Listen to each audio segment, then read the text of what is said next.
네, 이번 한 주 뉴스를 깊이 있게 내다보는 시간이죠. 정치 기상도를 알아보는 매주 월요일의 코너 정치예보관 신지효 전 의원 나오셨습니다. 안녕하세요. 네. 3주째가 됐습니다. 네. 저희가 시작한 지. 오늘도 한번 기상도부터 짚어볼 텐데요.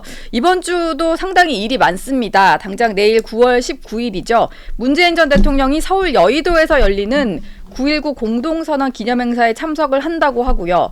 또 윤석열 대통령은 유엔 총회 참석을 위해서 오늘 출국을 합니다. 또 현지 시간 20일, 우리 한국 시간으로는 21일에 유엔 총회 기조연설이 예정돼 있고 또 19일과 20일에는 대법원장 이균용 후보자 청문회가 예정이 되어 있고 20일과 21일에는 국회 본회의가 예정돼 있습니다.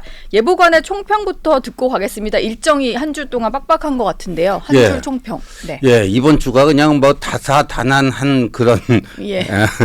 굉장히 오늘 또 저 최강욱 의원 조국 아들 허위 인턴 증명서 그 대법원 전원 합의체 김명수의 마지막 재판. 네, 대법원 선고가 오늘 있고요. 이재명 대표가 이제 병원에 실려가는데 어떻게 될지. 네. 그리고 검찰이 오늘 영장을 칠지 내일 칠지 뭐 이런 거에 따라서 굉장히 그냥 요동을 칠 것 같습니다. 일단 조금 전 들어온 속보부터 좀 전해드리겠습니다. 단식 19일째를 맞은 이재명 대표가 오전 7시에 원래 정기 체크를 하는 시간인데 이때 의료진이 더 이상은 안 되겠다라고 진단을 해서 여의도 성모병원으로 이송이 된 걸로 알려지고 있어요. 저희도 사진을 좀 보니까 상당히 좀 실려 나오는 모습을 보니까 뭐 의식도 조금 혼미하다 이런 얘기도 나오는 것 같더라고요.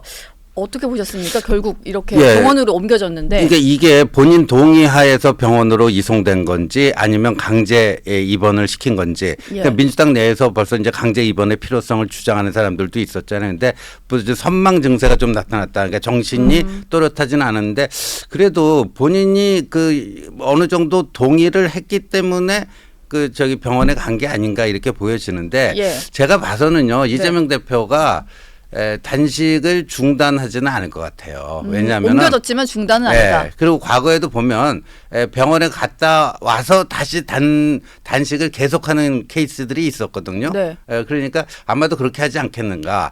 이게 체포동의안 표결 날까지는 계속 단식을 유지할 가능성이 높아 보입니다. 예.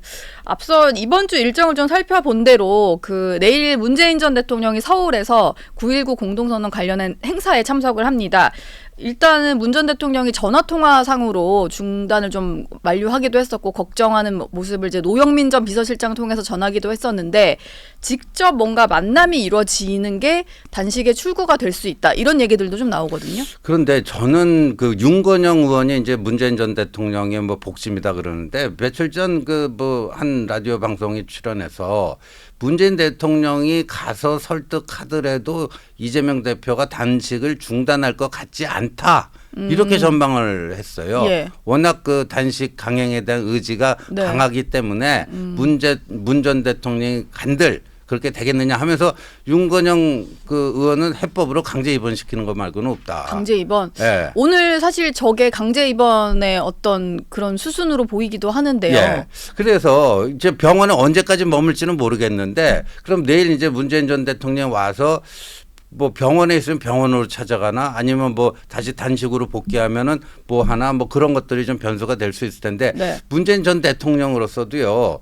본인이 가서 설득을 해서 단식이 중단되면 소기의 성과를 거두는 것인데 본인이 갔음에도 불구하고 그 뜻은 존중하겠지만 뭐 계속 단식을 접지 않겠다 그러면 좀 문재인 전 대통령으로서도 약간 좀 뭐 뻘쭘해진다고 그러나요? 좀 그럴 것 같습니다. 지금 이미 뭐 여러 원로들도 꽤 많이 찾아서 중단 권고를 했지만 좀 듣지 않는 상황이다 보니까 뭐 그럴 수 있다는 해석이 나오는 것 같은데 어쨌든 지금 대표가 저렇게 단식을 하고 있다 보니까 민주당의 투쟁 강도는 좀 더 높아지는 것 같아요. 이번에 주말에 의총 여는 거 보니까 내각 총사퇴 얘기까지 하고 오늘 뭐 한덕수 총리 해임 건의안 제출도 할 수 있다 이런 얘기가 나오고 있거든요.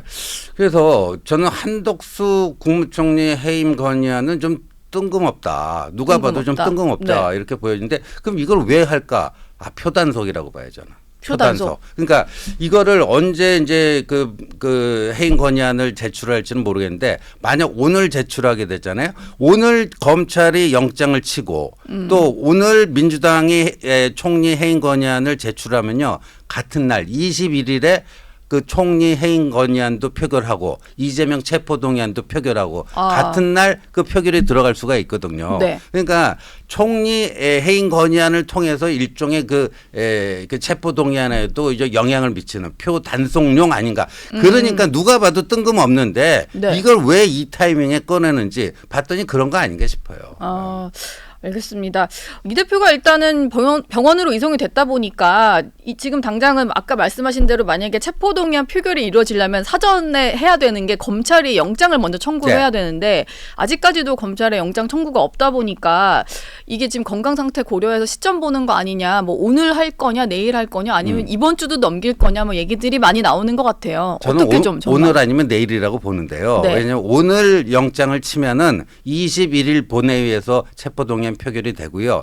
내일 영장을 치게 되면 25일 본회의에서 표결이 이루어질 것 같습니다. 그러니까 영장을 치면은 이게 국회에 내일 좀 접수가 되고 네. 그리고 그 접수되고 나서 첫 번째 본회의에 보고가 되고 보고되고 나서 24시간 이후 72시간 이내 표결이잖아요. 네. 그러니까 내일 치게 되면은 그러니까 19일이 되잖아요. 19일이죠. 예, 그럼 20일에 국회로 접수가 되고 그러면 20일에 국회에 접수가 되면은 근데 20일에 이제 윤지혁 원내대표 그 교섭단체 대표 연설이 있어요. 예. 근데 그거 이제 접수된 시간에 따라서 21일 본회의에 보고가 되면은 25일 본회의에서 표결을 해야 되거든요. 하루 사이 예. 차이로 이제 표결 날짜가 달라질 조금 수 있다. 달라질 수 있습니다. 예. 그런데 이제 영장을 청구를 하게 되면 이게 법무부를 통해 법원이 법무부에 뭔가 전달을 하고 네. 대통령 재가까지 받아야 되는 맞습니다. 사안이잖아요. 그러니까 지금 뭐 오늘 순방을 떠나. 그건 전자결제하면 되니까요. 예. 그건 뭐 어렵지가 않는데. 네. 그러니까 오늘이냐 내일이냐 그거에 따라서 21일이냐 25일이냐 그 차이가 날 것 같은데 이재명 대표 입장에서는 지금 얼마나 괴롭겠어요. 단식이 너무 길어지고 있기 때문에. 그리고 이제 분위기를 쫙 모았잖아요. 예. 총리 해임 건의안 뭐까지. 그러니까 아무래도 이제 21일에 이루어지길 바라겠죠. 그러니까 저는 그때까지 이재명 대표가 단식을 안 풀 거라고 봐요. 애시당초 단식을 한 목적이 그거였기 때문에. 표결이 이루어질 때까지는 네. 풀지 않을 것으로 네. 보인다. 그래서 저희 뭐 이제 그 채널의 정치부에서 취재를 좀 해보니까 당연히 지금 건강 상태로는 체포 동의안이 만약에 국회에 보고가 되고 표결을 하게 되면 사전에 신상 발언하잖아요. 네. 그것도 못할 것이다. 뭐 네. 지금 당연히 뭔가 이렇게 일어서서 뭐 말을 할 수 있는 기력은 아니다 보니까 뭐 그런 얘기까지 나오고 또 이게 민주당이 부인하긴 했습니다만 당내 전략 보고서가 있다. 구속영장이 기각됐을 경우 뭐 구속이 됐을 경우 뭐 여러 가지 시나리오를 짠 전략 보고서가 있다. 이런 얘기까지 나오는 상황이었거든요. 그 전략 보고서 보도된 걸 봤어요. KBS가 뭐 예. 단독 보도를 했죠. 근데 참 재밌는 게 결론이 가결을 시키자. 가결을 시키는데 두 가지 시나리오가 있다. 네. 민주당 주도로 가결을 시키는 거. 그다음에 국힘 주도로 가결을 시키는 게 있는데 민주당 주도로 가결을 시키면 6월 19일에 이제 교섭단체 대표연설에서 불체포 특권 포기 대국민 예. 서약을 한 거 네. 그 약속을 지킨다. 그러나 민주당 주도로 이렇게 하면 검찰의 구속영장 청구가 정당했다는 거를 민주당이 인정해 주는 꼴이 돼 가지고 영장실질심사 받을 때 불리하게 작용할 수가 있다. 예. 그러니까 그거는 좀 아닌 것 같다. 이 얘기고 그래서 국민의힘 주도로 가결을 시키는 건데 아시다시피 지금 재적 의원이 299명 아닙니까? 네. 그러니까 과반 출석을 해야 돼요. 과반 출석이라는 건 단지 거기 회의장에 들어갔다 나오면 투표 안 하고 나오면 그 출석을 안 잡히고 투표하는 인원이 150명 이상이 돼야지 네. 투표가 성립됩니다. 근데 지금 민주당이 168석, 비민주당이 131석 아닙니까? 그러니까 확실하게 50명 정도만 남기고 나머지는 퇴장하자. 그럼 투표는 성립이 되잖아요. 투표 성립이 되고 한 180. 국민의힘 표에 모아서 예. 이제 가결을 시킨다. 근데 이제 그렇게 되면 그 투표한 중에 과반 찬성이면 가결이 되잖아요. 네. 근데 그 50명은 기권을 하든지 부결표를 던지든지 그러면 이 국민의힘 주도로 가결이 되는 거 아니냐. 그러면 가결됐으니까 체포동의안 불체포 특권 포기한다는 대국민 약속도 지키면서 우리는 검찰의 구속영장 청구를 정당하다고 보지 않는다. 그 반대 표시. 뭐 그래서 근데 그거는 가결이 되면 무조건 영장실질심사 나가야 되잖아요. 나가야 되죠. 근데 거기 그 보고서에 보면은 그래서 이제 기각될 경우와 발부될 경우 네. 기각되면은 당연히 이제 이재명 완전히 그 드라마틱한 반전이 이루어지는 거 그렇죠. 아닙니까? 네. 이재명 대표의 리더십이 굳어지고 비명들도 이제 찍소리 못할 거고 그 이재명 체제로 총선 가고 또 국민의힘과 검찰은 엄청나게 이제 그 후폭풍에 좀 고생할 거고 근데 구속영장이 발부가 되면은 뭐 당내 분란이 심해지고 결국은 비대위 체제로 갈 것이다. 이재명은 이제 끝난다 그 얘기 아니에요. 네. 그러면 그렇게 영장실질심사 받을 요량이라면 단식했겠습니까? 안 했겠죠. 그래서 저는 그 전략 보고서를 부정을 했잖아요. 예. 출입 기자들한테 다 문자 돌려가지고 소설이다 뭐. 정체불명의 뭐 예. 그런 문건이다. 그러니까 이재명 대표가 원하는 시나리오가 아니니까 딱 X표를 친 게 아닌가 보여집니다. 뭐 이번 주에 뭔가 벌어질 일들이 좀 많은 것 같습니다. 일단 신지호 예보관과 함께 다른 이슈로도 좀 넘어가 봐야 될 것 같은데 지난주 금요일에 발표가 되면서 주말 내내 시끄러웠던 이슈가 또 있습니다. 감사원에서 전 정부의 통계 조작 의혹을 발표를 한 건데 예전에 그 김현미 당시 국토교통부 장관이 정부 통계를 바탕으로 해서 주택 가격이 뭐 11% 올랐다라고 했었는데 사실 그 당시에도 경실련 같은 경우는 그거는 조작이 된 거고 오른 값이 뭐 52%에 달한다 이런 지적들을 했었거든요. 이게 좀 감사원에서 감사를 해보니 사실이더라 이렇게 좀 드러난 상황이에요. 예, 그 드러났고요. 그리고 오늘 또 이제 새롭게 나온 소식은 그거를 그 부동산 원 노동조합이 예. 2017년 뭐 2017년부터 문재인 정권 초기부터 그 장하성 정책실장 그때부터 이게 이루어졌다라는데 네. 우리 통계법을 보면요. 이 작성 중인 통계는 아주 특별한 경우를 제외하고는 밖으로 유출하면 안 돼요. 근데 그거를 중간 집계치를 장하성 실장이 받아봤던 거예요. 그래서 네. 부동산원에서 사실상 주 1회 하던 게 장하성 그 중간 집계치 보고 때문에 주 2회 조사를 하는 그런 식으로 이제 바뀌었다는 건데 그러니까 그 통계법 명백한 통계법 위반이에요. 예. 명백한 통계법 위반인데 근데 그거를 문재인 정부 때 그 멤버들 관료들 그 사이제라고 무슨 포럼 네, 사이제 포럼. 거기서 지금 그 입장을 냈잖아요. 그러니까 중간 집계치를 받아본 것은 그 시장 상황을 정확하고 신속하게 파악하기 위한 적극 행정이었다. 그러니까 중간 집계치 받아본 거 인정한 거 아니에요. 그게 네. 바로 통계법 위반이라니까요. 중간에 받아보는 것 자체가 위반이다. 예. 그러니까 왜 작성 중인 통계를 중간에 받아보면 그걸 보고 최종적으로 마사지를 해갖고 자기들이 원하는 방향으로 최종 발표치를 유도를 한 그런 거니까요. 예. 그러니까 통계 조작을 본인들도 인정을 한 겁니다. 네. 심각한 거고. 근데 2019년에 가서 그 부동산원 노동조합이 경찰 정보 쪽에 이거를 신고를 합니다. 오늘 그런 보도가 있긴 있었죠. 예, 근데 그걸 또 뭉개버린 거예요. 예, 청와대 공직기강 예. 비서관실에서 다 파악했는데도 그냥 그 뭉개버린 거예요.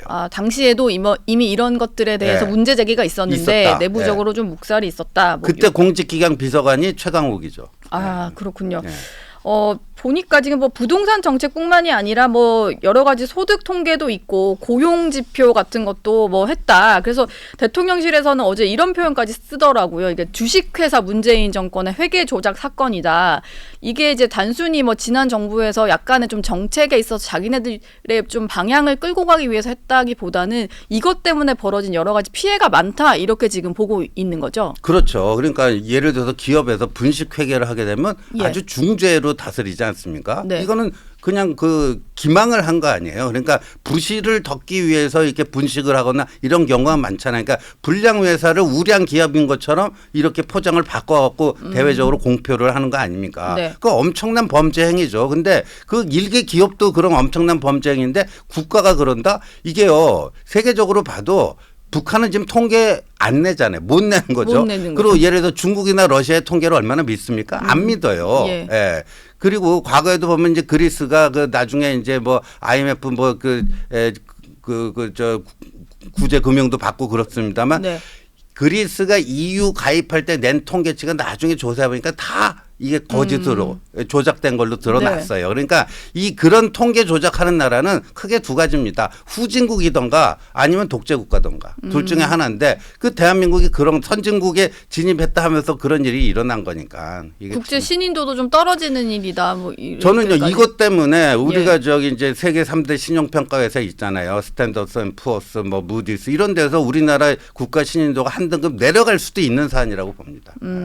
문재인 전 대통령이 어제 처음으로 이게 사실 뭐 여기에 대해서 직접적인 표현을 한 건 아닙니다만 어떤 보고서를 인용을 하면서 이 통계 조작 의혹에 대해서 반박을 했어요. 근데 그 보고서 내용을 공유를 한 게 일단 문재인 정부 동안 고용률이 사상 최고였다. 뭐 이런 내용인데요.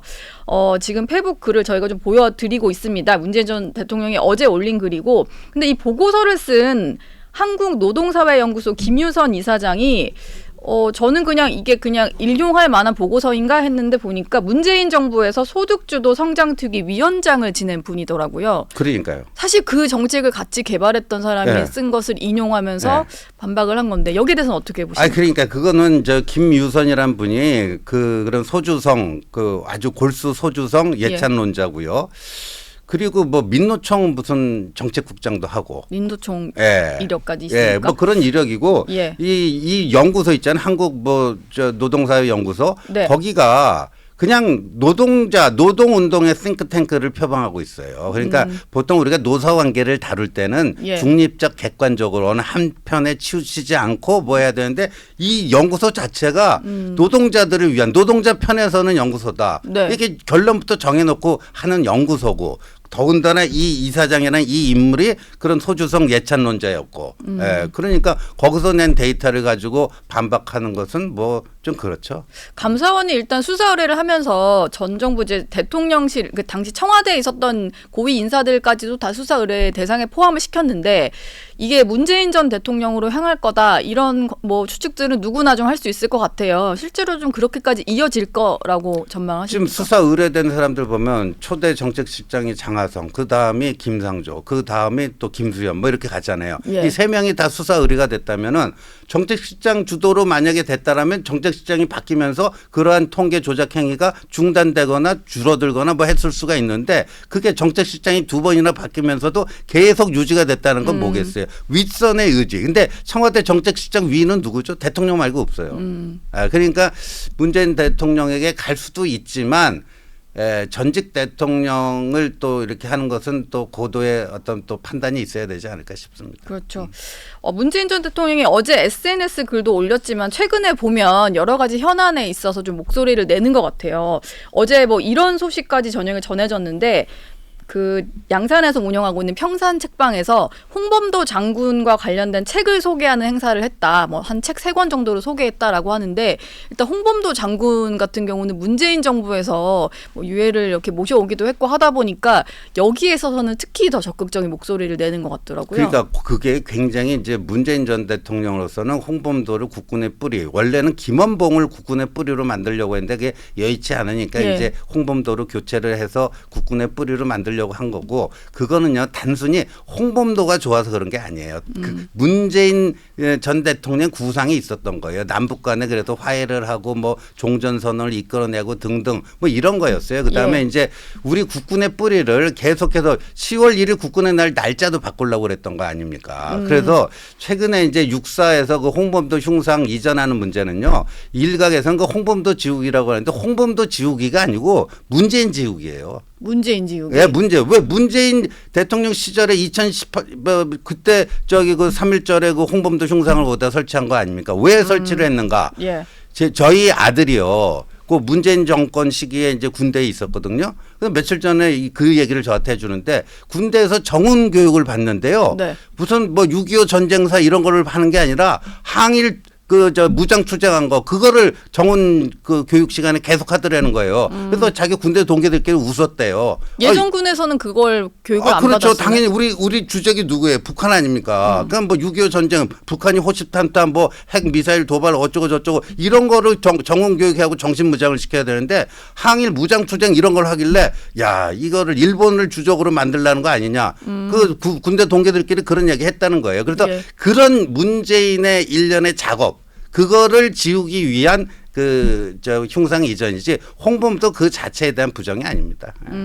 문 전 대통령이 내일 서울에 또 온다고 하니까 직접 좀 어떤 얘기를 할지도 한번 봐야 될 것 같고요. 어제 또 이런 발표가 있어서 이 부분도 좀 짚어보겠습니다. 강서구청장 보궐선거 다음 달 11일에 있는데 어제 후보가 국민의힘 후보 확정이 됐더라고요. 결국 김태우 전 구청장이 후보가 됐어요. 네, 후보가 돼서 저는 뭐 그렇게 될 거라고 봤는데 이게 이제 이제 보궐선거를 만든 책임이기 때문에 출마하지 말아야 된다. 뭐 이런 주장도 있었지만 이거는 좀 그래요. 그러니까 이제 공익 제보자인데 그거를 이렇게 유죄 판결을 내렸는데 저는요 조국 전 장관의 경우 1심 판결이 나오는데 3년 2개월이 걸렸어요. 예. 그 울산 그 송철호 그거는 뭐 지금 3년 7개월. 뭐 3년 7개월 8개월 아직 선고도 만에 안 났죠. 선고도 아직 안 났어요. 3년 뭐 그런데 김태우 이분의 그거는 1심, 2심, 3심까지 아주 속전속결로 진행이 됐습니다. 그러니까 이 김명수 대법원 체제에서 이게 재판 지연 현상이 아주 일반화됐는데 이 김태우 사건만큼은 속전속결로 처리가 됐기 때문에 네. 상당히 그 재판의 공정성이라든가 이런 것을 문제 삼을 수가 있고 예. 그런 점에서 이제 대통령이 뭐 큰 고민 없이 이제 8.15 특별 사면을 한 거기 때문에 이 나와서 이제 유권자의 판단을 받아봐야 된다고 봅니다. 지금 이게 그 총선 앞두고 수도권에서 치러지는 선거다 보니까 사실 구청장 선거 이렇게까지 우리가 관심이 있었나 싶을 정도로 어쨌든 사실 중요한 선거긴 한데요. 관전 포인트랄까 뭐 이런 게 있을까요? 이게 지금 뭐 윤석열, 이재명 뭐 이 두 사람의 세 번째 대결이다 이런 식으로까지 좀 평가하는 목소리들도 있던데요. 근데 그건 너무 또 과도한 의미 부여 같아요. 예. 그리고 강서라는 지역이 국민의힘 입장에서 보면 열세 지역입니다. 어려운 지역이죠. 열세 지역이고 그 최근에 보면 그냥 그 민주당 쪽이 내리구청장을 한 뭐 세 번 연속 그냥 이렇게 다 했고요. 그 작년에 처음으로 이제 김태우 그 된 건데 요번에 저는 뭐 박빙의 승부를 펼치지 않겠는가. 그런데 저는 뭐 이기면 최고고 이기면 좋고 예. 약간 뭐 지더라도 어느 정도 그 표차로 의미 있는 패배가 되면은 그걸로써 뭐 저는 저 나름대로 성과를 거두는 거 아니냐 이렇게도 좀 판단해야 되는데 물론 이제 이겨야 되죠. 그리고 저는 뭐 하기에 따라서 충분히 승리 가능성이 있다 보여지는데 이걸 가지고 뭐 총선의 뭐 바로미터다 이렇게까지 의미 부여하는 건 좀 지나친 너무 나간 거다. 너무 나간 것 같아요. 그래도 거기서의 어떤 뭐 승패에 따라서 약간 뭐 각 당에서는 전략을 짜는데 좀 참고할 수는 있겠네요. 참고할 수는 있겠죠. 그러니까 참고용은 될 수가 있지만 예. 이게 뭐 결정용이 되기는 좀 힘들다. 왜냐하면 총선이 아직까지 7개월이나 남았고 네. 한국 정치라는 게 굉장히 변화무쌍하잖아요. 예. 그래서 그리고 이 질문도 좀 드리고 싶은데 사실 저희가 지지난주에 김태우 전 구청장 지금 후보를 모셔서 얘기를 좀 들었는데 제가 여러 번 질문해도 안 넘어오시더라고요. 뭐 이게 어떤 거요? 뭐 용산의 시그널 그리고 대통령과도 좀 통화를 해서 어떤 얘기를 좀 들었을 것 같아서 뭐 그런 얘기도 사실 들려가지고 질문을 했었는데 김태우 구청장의 출마에 대해서 이게 용산 시그널이다 뭐 이렇게 좀 보는 시각들이 있거든요. 이거에 대해서는 좀 어떻게 그러니까 알고 계시는 대로 좀 말씀해 8.15 주시죠. 특별 사면이 됐기 때문에 용산의 의중이 반영된 것 아닌가 그런 건데 예. 실제 출마를 종용하고 뭐 한 것은 제가 알기로는 없어요. 없고 그리고 저 당 차원에서 네.